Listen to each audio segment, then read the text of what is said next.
Adams County investigators spent decades trying to answer the question, who killed Marvin the Mummy? Here's what they knew. A man was murdered and his body was found in a secluded spot in northwest Adams County all the way back in 1985. That was it. They didn't know his name.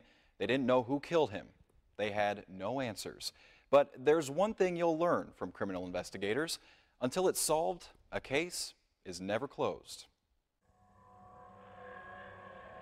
Thousands of hours of investigation, dozens of leads, zero answers for 23 years. Until that one day.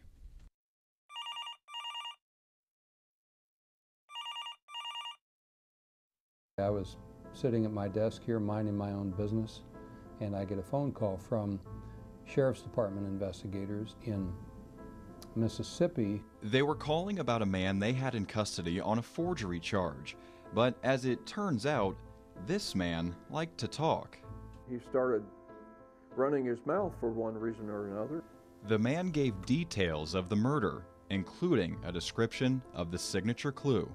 He proceeded to describe this tattoo to a T, details that left no question whatsoever, but that he was the one who killed Marvin the Mummy. The man behind those details was Wallace Spence. Here's what he told investigators. Spence and the victim were driving through Edmonson County, Kentucky on a petty crime spree. The victim made an unwanted sexual advance towards Spence. Spence struck the victim in the chest with a lead-filled baseball bat, then drove over him twice with his car. Struck him full on at about 40 miles an hour, and according to Spence, he knocked him right out of his shoes. He then put the victim in the trunk and drove over 400 miles to the rock quarry in northwest Adams County to dump the body. Finally, investigators had their suspect. But what about the victim? Who was Marvin the Mummy, and why wasn't he ever identified? They contacted the Florida Department of Corrections, and sure enough, our victim had been in prison. He had been fingerprinted, but his file had somehow slipped through the cracks and had not been entered into the system. It all came down to a procedural error that left the mummy unidentified until 2008.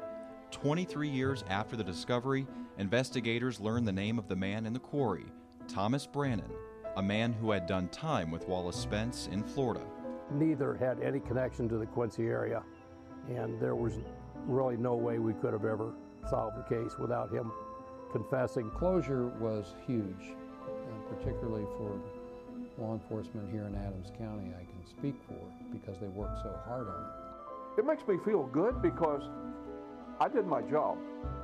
I defy anyone to criticize my work on this case, because it was right and right on the money.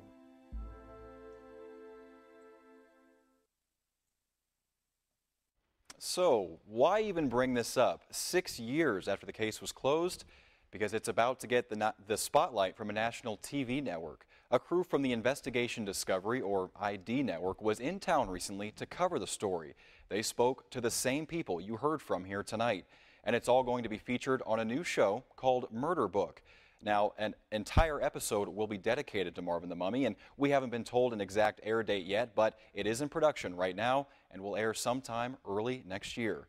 One final note, there is so much more to this story that I wasn't able to touch on these last 2 nights because of time constraints. Some believe Wallace Spence didn't act alone, and that maybe there's somebody else out there, perhaps somebody local, who was involved in hiding the body. Also, was Wallace Spence lying about the motive to kill Thomas Brannon? It's very possible, given what he did in the years after the killing. That's all covered in an extended online version of tonight's story. You can find that in just a little bit later tonight on KHQA.com. Now, in case you're wondering, Wallace Spence is currently serving a 1-year prison sentence in Kentucky. He's eligible to be released next month.